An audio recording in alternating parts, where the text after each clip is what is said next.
In 1812, the young United States dared to challenge the mighty British Empire, storming into Canada. Against all expectations, the weakly protected British colony stood its ground against a far stronger American force. And there emerged the potential savior of Canada, Tecumseh, a single man with a significant impact, fighting fiercely for his native kin. His alliance with the British served a purpose: to rally indigenous tribes into a united confederacy, reclaiming their lost ancestral lands across the American frontier. It's a tale of daring, survival, and a quest for justice that defied the odds. Welcome to a new episode of the People's Journals, where we breathe life into forgotten tales from the past. Here, we explore stories about people who faced tough challenges in history. We share light on their troubles, their oppressors, and their strong will to survive and achieve their goals regardless of the difficulties facing them. Today, our focus is on Tecumseh, a remarkable Native American Shawnee leader whose story is one of courage and steadfast resistance. His legacy reverberates through history as he bravely fought alongside the British in the War of 1812, a testament to his unyielding spirit and allegiance to his people's cause. As we delve into Tecumseh's life and the pivotal moments that shaped his legacy, have you ever wondered what drove this visionary leader to stand firm against the tides of change? What were the challenges he encountered on his quest to forge an unbreakable confederacy? And how did his alliance with the British alter the course of history during the War of 1812? You'll find the answers to these interesting questions in this video. As we explore the exciting story of Tecumseh's life, don't forget to like and subscribe to this channel. The 1812 European War, which brought chaos, was mainly caused by a combination of trade issues, maritime disputes, and conflicts over territory. The British and American relationship had been tense due to trade restrictions imposed by Britain during its war with France.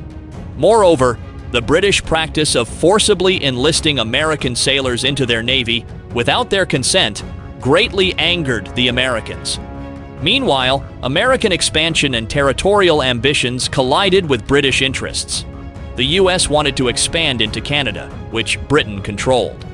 Britain's practice of impressing Americans grew as their war with France intensified, and the need for more sailors became paramount. Efforts by the United States to remain neutral in the face of these factors fell flat as Britain kept hurting American trade and sailors. In his message to Congress, dated June 1, 1812, President James Madison stated that the conduct of Britain's government presents a series of acts hostile to the United States as an independent and neutral nation.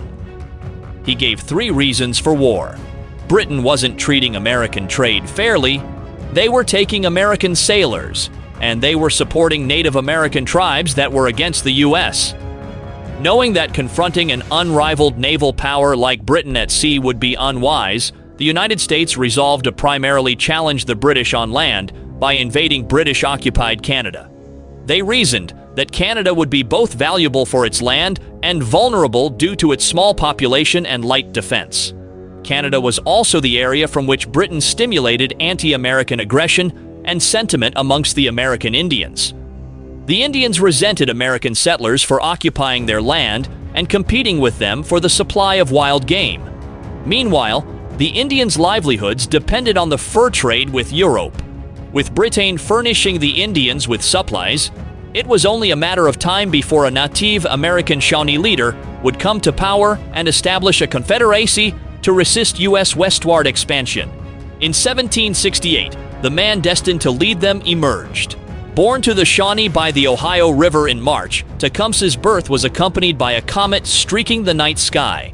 Thus, he earned his name, meaning shooting star. The Shawnee, historically nomadic, had faced conflict with other tribes. They moved east due to Iroquois pressures, eventually settling along the Ohio. However, the unrest continued as the Iroquois sold Kentucky and West Virginia land to the British in the same year. These plains were vital for Shawnee hunting. But when they protested, both the British and Iroquois ignored them. As settlers flooded in, Shawnee warriors readied to protect their land. In 1774, young Tecumseh saw his father and brother join a war dance before battling Virginia militiamen known as Big Knives. Despite their courage, the natives were outnumbered and had to surrender their hunting grounds. Settlers advanced freely westward. Tecumseh's father got seriously hurt in the battle. Before he died, he asked his oldest son to keep their family's honor and lead his younger brothers in the future. The loss hit Tecumseh's mother hard, and she was carrying the youngest child.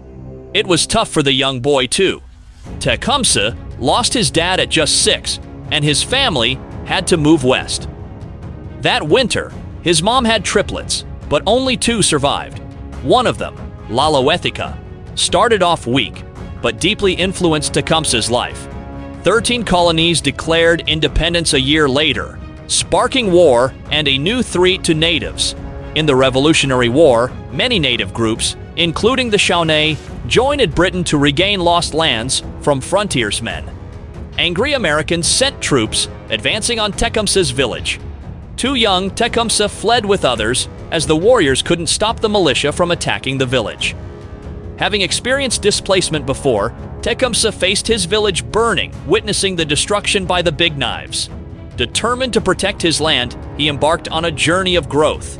Guided by his elder brother Tippecanoe, he learned hunting, fighting, and the ways of a Shawnee warrior, fulfilling their father's wish. Entering adolescence, Tippecanoe blackened Tecumseh's face, sending him to find his guardian spirit through fasting and meditation, leading to a vision. This marked Tecumseh's evolution as a warrior, deeply connected to his heritage. Tecumseh, secretive about his guardian spirit, grew into a strong, intelligent man. Allegedly, he killed 16 bison with a bow and arrows. He also gained attention from Shawnee women but rarely responded to their advances. His first battle in 1786 ended in panic and flight, a failure he vowed to overcome. Despite living in his brother's shadow, he developed into a capable warrior. However, another conflict with the expanding United States loomed ahead, fueling his determination to protect his people's land. In 1785, tribes opposed colonial encroachment on their land, leading to the Northwest Indian War. Native warbands used hit-and-run tactics against the U.S. Army, including Tecumseh and Tippecanoe, by 1788. They raided Ohio River flatboats, hindering settlers and supplies. Tecumseh's perspective about the world began to shift during this time of conflict.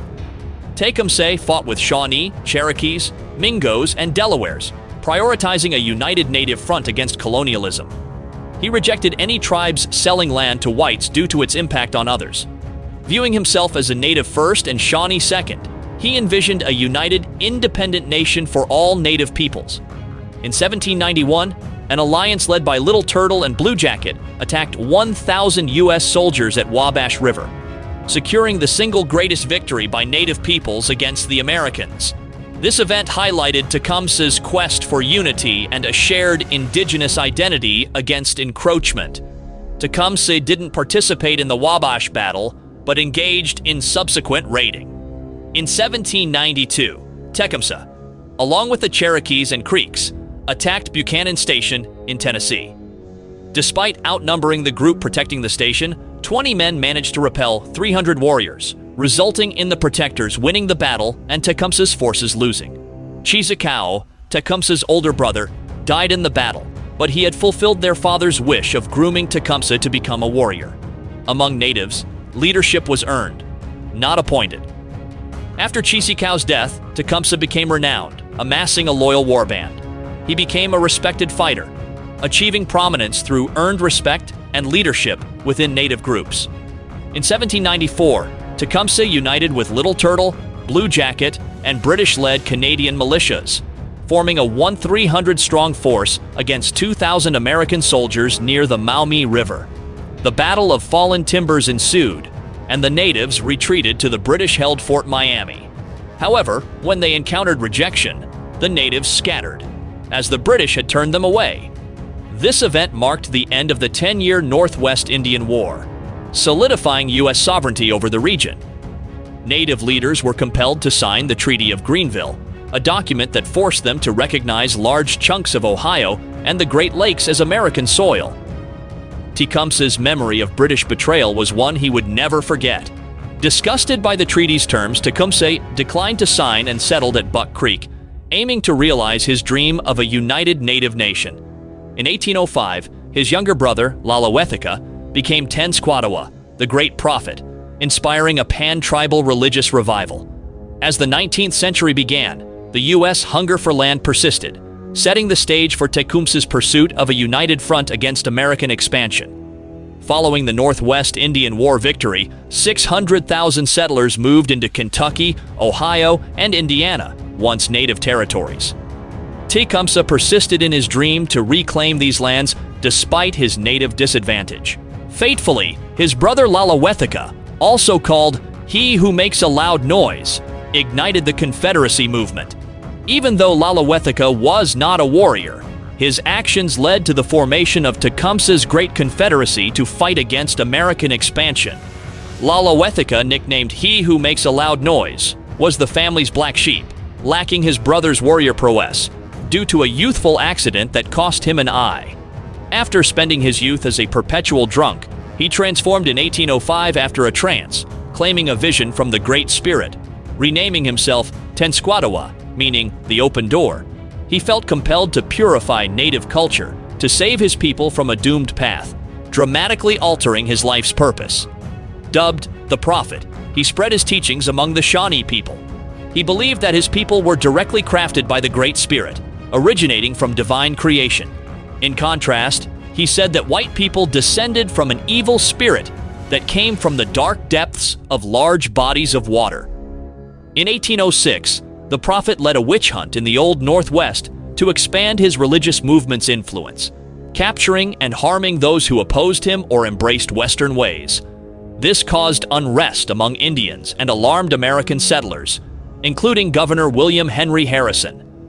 To counter the movement, Harrison denounced the prophet's authority, questioning his legitimacy. However, the prophet gained followers by accurately predicting a solar eclipse, showcasing his supposed spiritual powers. In 1808, he joined forces with his brother Tecumseh to establish a village called Prophetstown at the confluence of the Wabash and Tippecanoe rivers. This alarmed old chieftain Little Turtle, who cautioned against settling on Miami lands. Despite this, Tecumseh believed he was settling on native lands. The alliance between the prophet and Tecumseh became a concern for American settlers on the frontier. Prophetstown, a village in present-day Indiana, was established by Tecumseh and his brother, Tenskwatawa. It became a vibrant hub for a pan-native resistance movement, attracting people across the Old Northwest who were drawn to Tenskwatawa's teachings and Tecumseh's warrior reputation. The community evolved into a multi-tribal township, with Tecumseh assuming leadership. He embarked on a mission to unite tribes against assimilation and build a confederacy spanning the American frontier. Tecumseh's charismatic speeches gained support from various tribes, while his harsh approach ensured compliance and deterred collaboration with Americans. Prophetstown thrived as the Confederacy's epicenter, resisting white settlers' expansion. In 1809, Governor Harrison coerced some chieftains to sign the Treaty of Fort Wayne, infuriating Tecumseh, who believed natives should collectively own land. He saw it as theft, intensifying the clash between his Confederacy and American interests. This tension sets the stage for a collision between the two sides. In August 1810, Tecumseh confronted Harrison outside the governor's estate, debating land ownership. Tecumseh argued that land couldn't be sold without a collective tribal agreement, while Harrison upheld treaties with individual tribes. Tensions escalated with Tecumseh's famous quote about not selling the earth, air, or sea. Disputes arose as Harrison questioned Tecumseh's right to dictate tribes' affairs when Shawnee took Miami's land. A heated exchange led to a standoff, but no violence. The meeting ended with Harrison demanding Tecumseh's departure. Acknowledging his mistake, Tecumseh met Harrison again, diplomatically proposing a U.S. alliance against Britain in exchange for renouncing land claims. Harrison agreed to convey the offer to the president, but expected rejection of the native conditions. This encounter reflected the complex negotiations and clashes over land, tribal autonomy, and external alliances during a critical period in Native American history. Tecumseh responded to Harrison's reluctance by regretfully implying that remote leadership could lead to conflict. Despite their enmity, Harrison acknowledged Tecumseh's potential as a leader. In 1811, Tecumseh journeyed to Alabama to expand his alliance across the American frontier. However, the 5 civilized tribes there favored their treaties with the U.S. over unity. A dialogue with Choctaw chieftain Pushmataha showcased this resistance, as Pushmataha highlighted beneficial relations with white Americans. Meanwhile, Tecumseh passionately warned of past tribal disappearances due to white oppression, urging Choctaws and Chickasaws to awaken. Sadly, his plea was ignored, and the Choctaws remained unaligned with his cause. This encounter illustrates Tecumseh's struggle to unite tribes against the encroachment of white settlers and their dire historical consequences. He achieved some success in the South, rallying Muskogee warriors in Tuckabashie with his unity message. Amid cheers, an old chieftain remained silent, prompting Tecumseh to vow, proving his chosen status with a quake. Returning north, the New Madrid earthquake of December 1811 shook Tuckabashie, convincing many of Tecumseh's prophecies and leading to support for his confederacy, particularly the Red Sticks faction. In Indiana, with Tecumseh away, Governor Harrison aimed to weaken the Confederacy. He issued an ultimatum to the prophet, demanding the expulsion of certain tribes and the surrender of raiders, stolen goods, and horses. These conditions aimed to dismantle the Confederacy, but were rejected. On September 20th, 1811, Harrison marched north with 1,000 troops, targeting Prophetstown, to thwart the Confederacy's growth and the perceived threat of native invasion in Indiana. The attacking force, led by Governor Harrison, comprised 325 Army regulars and 625 volunteers, mainly from Kentucky and Indiana. Armed with a Springfield flintlock musket, the troops established Fort Harrison as a staging point in Terre Haute, Indiana. The Prophet's warriors, around 500 to 700 strong, represented various tribes like Winnebagos, Kickapoos, Potawatomis, Wyandots, and Shawnees. Armed with British Brown Bess muskets, they were divided into contingents of about 125 men each. On November 6th, the American forces camped near Prophetstown. Tecumseh had warned against combat before full mobilization, but absent during the confrontation, the prophet led. He attempted peace talks, which failed due to Harrison's terms. The natives, eager for the fight, sought confrontation. The Winnebago faction rejected peace, urging Tenskwatawa into battle. Pursuing a vision, the prophet devised a plan to assassinate Harrison and cripple the American army. This set the stage for a pivotal moment in the ongoing conflict. Under pressure from the Winnebagos, Tenskwatawa used his shamanic powers to consult the Great Spirit, suggesting an overnight assault on the American camp to eliminate Harrison. At 4 a.m. on November 7th, war chiefs initiated the attack in crescent formation. Kickapoos on the right, Winnebagos on the left, and Potawatomis in the center. The plan was for Kickapoos to assassinate Harrison, signaling others to massacre U.S. soldiers. However, recalling the 1791 Wabash Massacre, Harrison arranged tents in a crescent and instructed his men to sleep atop loaded muskets with bayonets. Around 4:30 a.m., Kickapoos encountered an advance watchman who tried to fire a shot before being killed. The crack of the rifle alerted the Americans, with Harrison awakened by 5:30 a.m. as Kickapoos neared the camp's edge. At 5:50 a.m., Corporal Stephen Mars shot a Kickapoo warrior dead. As the natives' presence got noticed, time grew short before the Americans were alerted. With assassination no longer an option, the Kickapoos raised their weapons and charged, sparking the battle.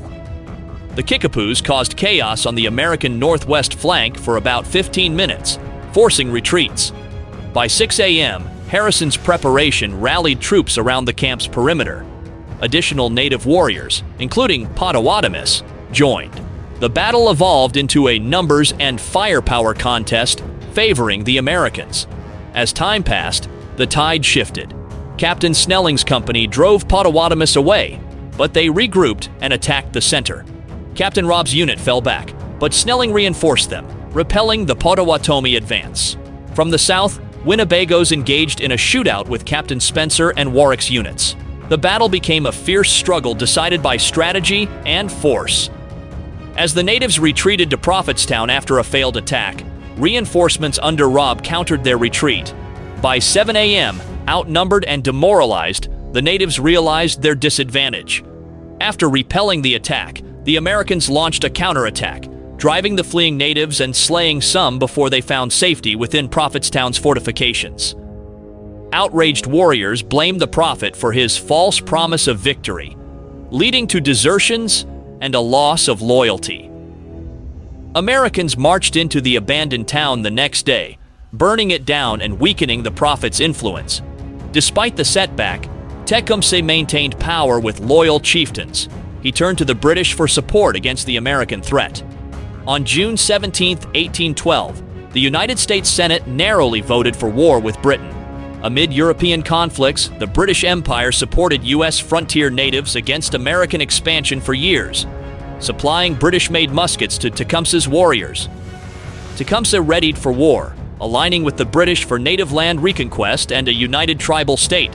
He gathered his warriors, anticipating a U.S. invasion of Canada due to Britain's European conflict and weak local defenses. On July 12, 1812, Brigadier General Hull invaded Ontario, taking Sandwichtown. Hull promised peace to locals joining the U.S., but threatened devastation to those aiding the British or the natives. Hull's hesitation and focus on supply lines hindered progress. Despite Tecumseh's preparations and alignment, Hull's ineffective leadership stalled the invasion's momentum. On July 17th, 700 native warriors joined the British at Fort St. Joseph and swiftly captured Fort Mackinac. As Tecumseh's warriors mobilized, he headed north and attacked a U.S. supply convoy at Brownstown Creek, forcing a retreat. Hull retreated to Fort Detroit, achieving little. The war's scope expanded, and Tecumseh's dream required further efforts. The optimism of acquiring Canada waned. However, Tecumseh encouraged the locals, getting them to support the British. Major General Isaac Brock, who was skilled and loyal, became an important friend and led the colonial army. Brock prioritized Canada's defense despite considering it minor compared to the Napoleonic War. He bolstered the defenses of forts on the American border, refusing a European post for Canada's sake. On August 13, 1812, he reached Fort Malden with Tecumseh, recognizing their interdependence. They agreed on an aggressive strategy and aimed to capture Fort Detroit. Despite resistance from Brock's officers, he persisted. Tecumseh admired Brock's determination, calling him a true warrior. On August 15th, Canadian militias, redcoats, and natives camped near Fort Detroit, with around 700 Canadians and 600 native warriors ready to launch an attack. With 2,500 soldiers, General Hull faced Major General Isaac Brock, who led the colonial army, even though his forces were half the size. Brock demanded Hull's surrender via letter, emphasizing native warriors aligned with him. Knowing Hull's fear of a savage attack, Brock crossed the river with his troops, under fire from both sides. The British and Americans exchanged cannon fire with minimal effect. On the 16th, a cannon hit killed 2 Americans. Brock positioned his troops, with himself at the front, driven by personal regard from his soldiers. He rejected caution, stating he wouldn't lead where he wouldn't go. Hull still didn't surrender, despite the situation. Upon learning of the approach of 400 Ohio militiamen from behind, Brock led his troops to the fort's opposite side. Simultaneously, Tecumseh and his warriors crossed the river southward, assembling in a forest near the fort.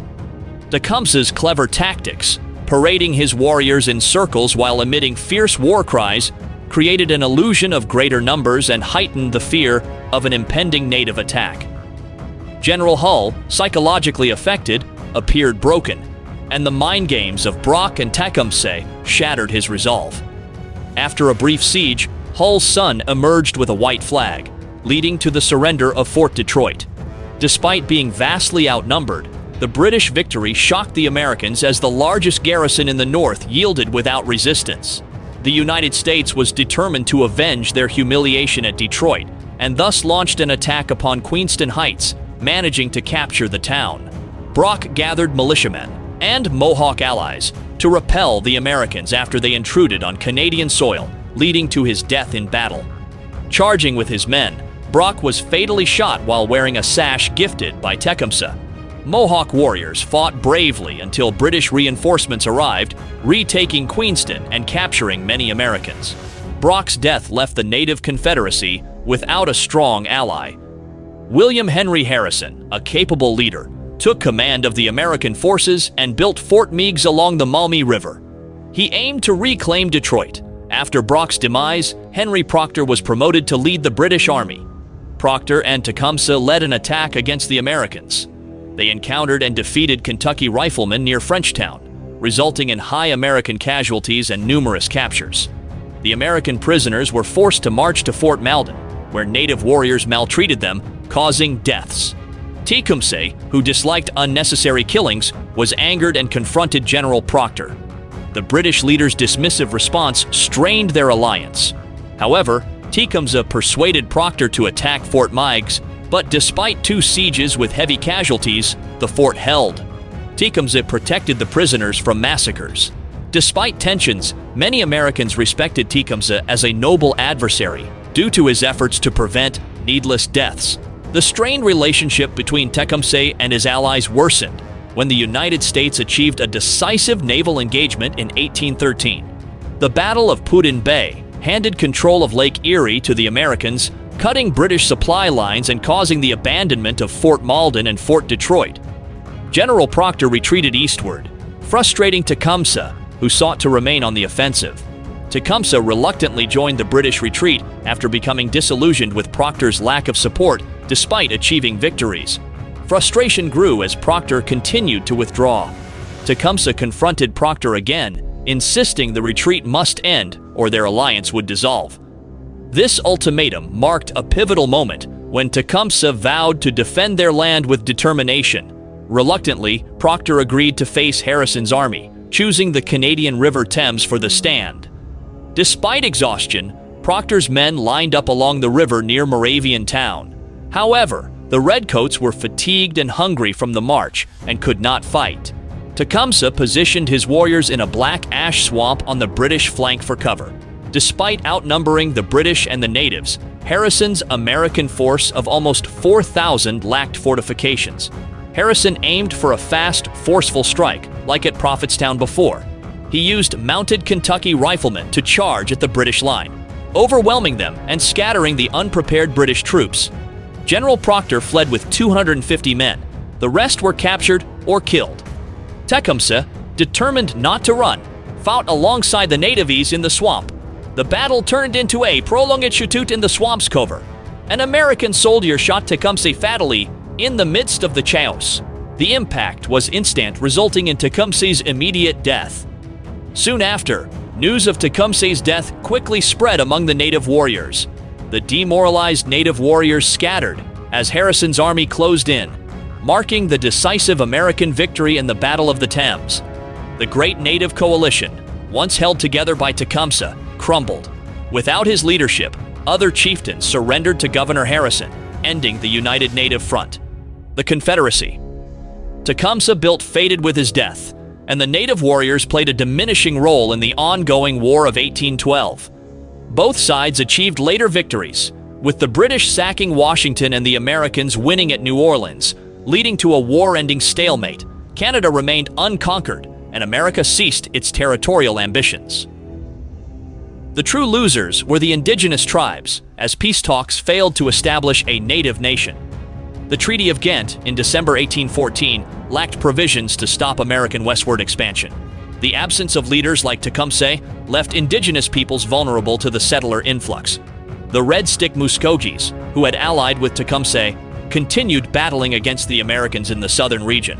However, they faced eventual defeat by Andrew Jackson, who would become a future president, in a tragic confrontation known as the Horseshoe Bend Massacre.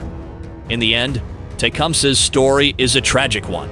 He was a charismatic, brave leader who fought for independence and unity, only to lose it all upon his death. Even his adversary, William Henry Harrison, acknowledged his potential greatness. Tecumseh's impact remains. He's seen as a noble opponent by Americans, a savior by Canadians, and an enduring icon of resistance for indigenous people in North America. His legacy, as one of the most celebrated Native Americans in history, grew in the years after his death. although details of his life have often been obscured by mythology. Thanks for watching this episode. If you've learned something new about Tecumseh and his unwavering dedication to preserving indigenous lands and unity, make sure to hit that button and share your thoughts in the comments box. Remember to subscribe to our channel and click on the notification bell so you don't miss out on our upcoming episodes that bring history's forgotten tales to life. Join our community of history enthusiasts, and together, let's keep these remarkable stories alive.